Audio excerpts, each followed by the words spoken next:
Welcome back to Sociology 226. This is Talcott Parsons video 2. In this video I've got 3 tasks. First, I want to explore Parsons' structural functionalism. Next, we'll turn to Parsons on medical sociology and the sick role. Finally, we'll look to Parsons on the school class as a social system and the sociology of education. This will get you ready for your 2-paragraph response. Let's do it.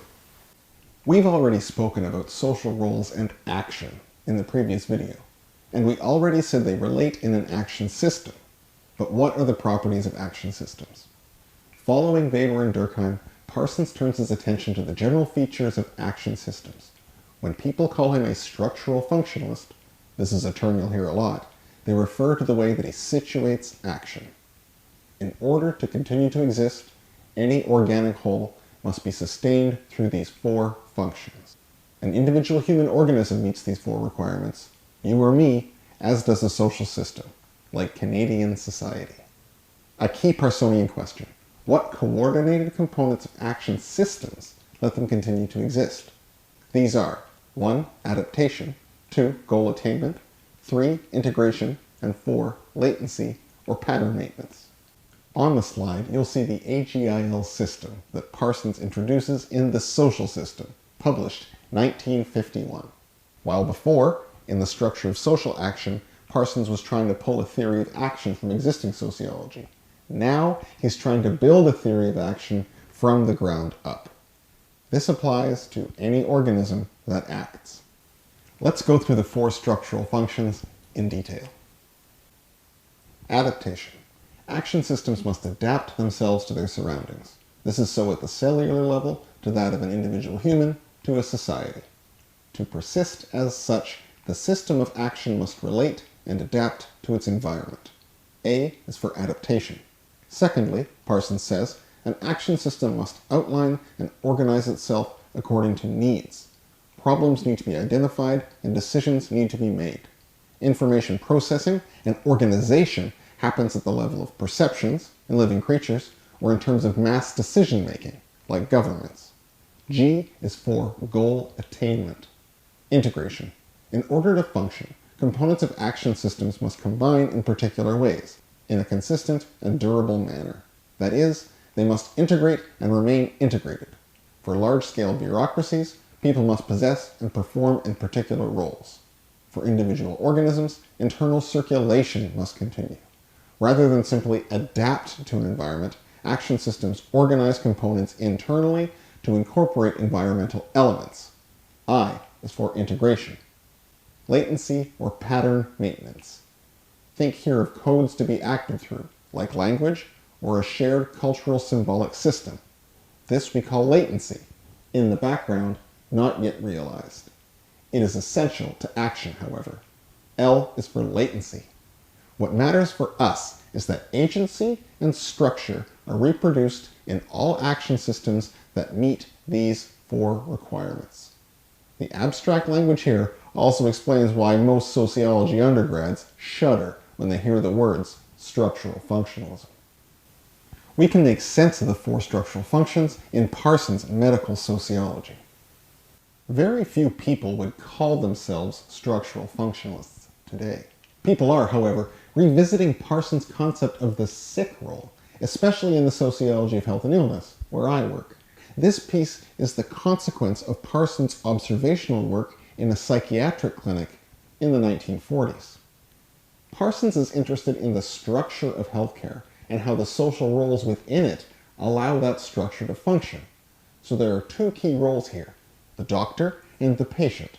Remember, people can occupy multiple social roles alongside these ones, just like Don Draper. This is early work in the sociology of deviance. Parsons argues that actors must deviate from their existing social roles to adopt the sick role and give up normal social obligations. We have expectations of fathers, mothers, daughters, or professors, and in adopting the sick role, one takes a deviant role instead of one of the others. Parsons will say that there are strains on existing social relationships in this transition, and that illness as deviant behavior matches, in terms of structural function, other types of deviance that we can document in society. I must emphasize that the entity here is a social role, rather than a single organism that happens to be sick. One adopts and is given the sick role, like one adopts and is given the role of caregiver, albeit in distinct structural conditions. With the transition, one incorporates particular obligations and sheds others. My point: we must locate the sick role in the clinical space as an action system. The institution is the setting where roles are played out. It has a structural function. By discussing moral obligations, we are back in Durkheim territory. That means a descriptive morality.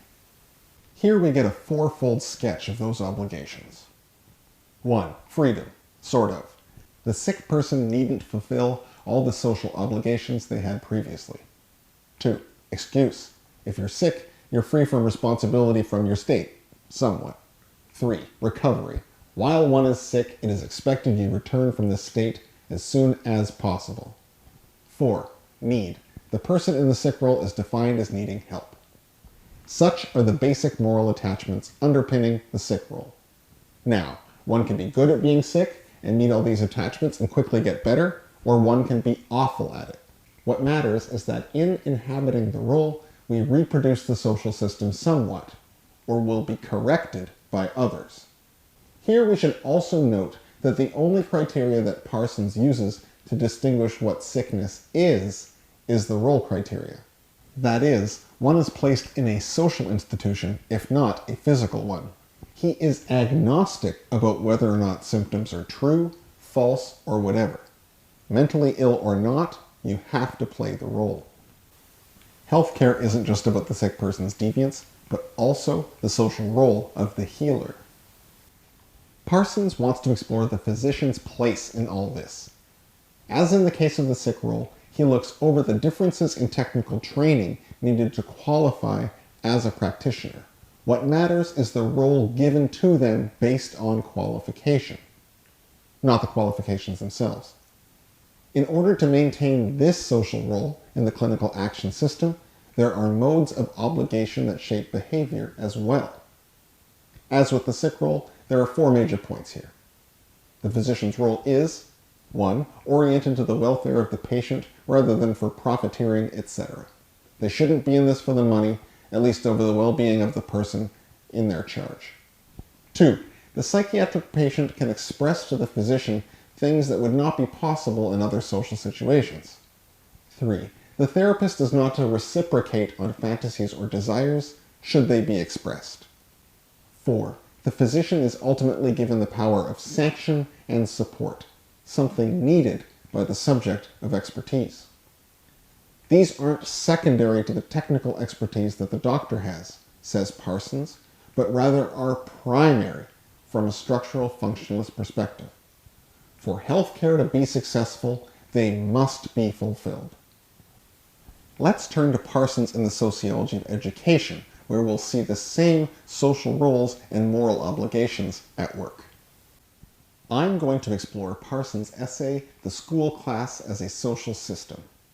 Parsons applies his theory of social systems to the school class and the development of the individual child therein, having read Freud since the mid-1930s.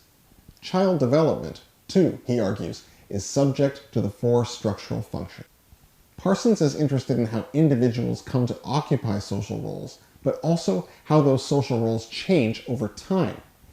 In the school class, we have the first major socializing agent after the family, and children who attend school encounter social rules and obligations they've not seen before. How do we occupy various social roles as we advance through school? What are the successive obligations and rules placed on us as we do?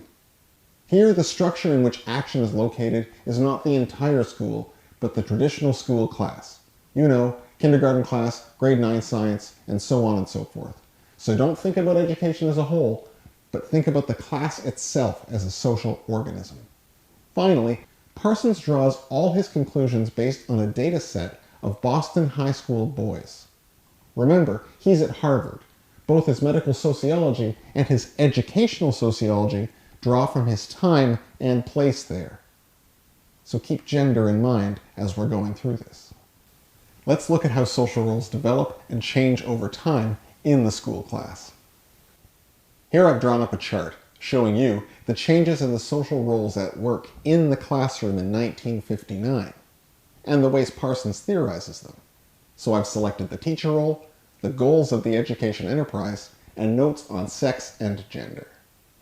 The teacher's role shifts as a primary caregiver to those in the elementary school system to one that becomes more and more varied.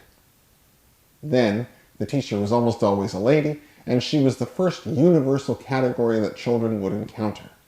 Yes, Mrs. Zacharias was my third grade teacher, but I also learned what a teacher was in my interaction.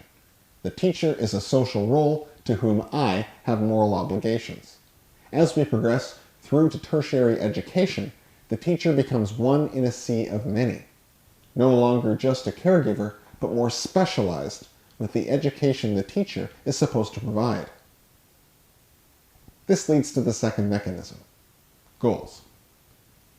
As I said, with the increasing specialization in classes, we also have a shift in the skills taught and learned.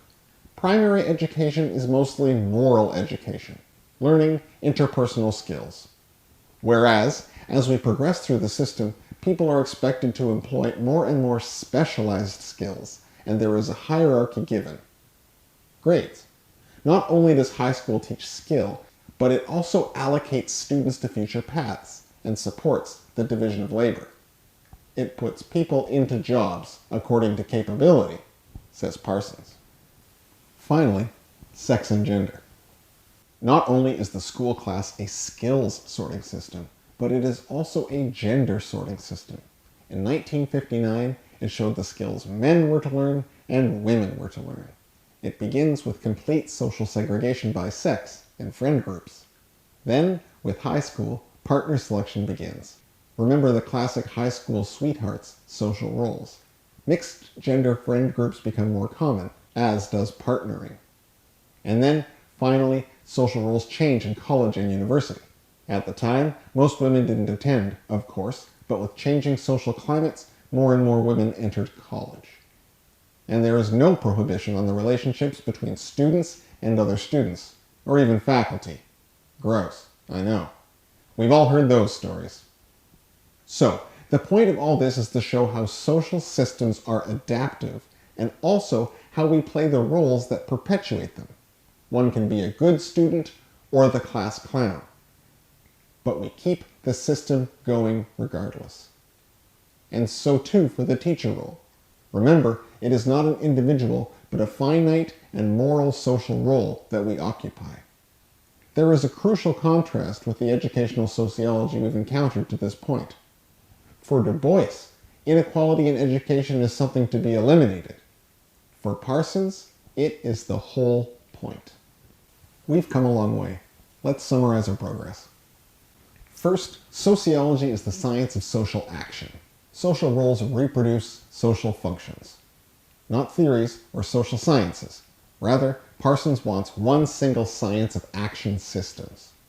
Secondly, medical practice represents a form of social action like any other. It displays exactly the same properties of all other action systems and is realized through functional roles. Roles, action, and moral obligation are at work in the art of healing.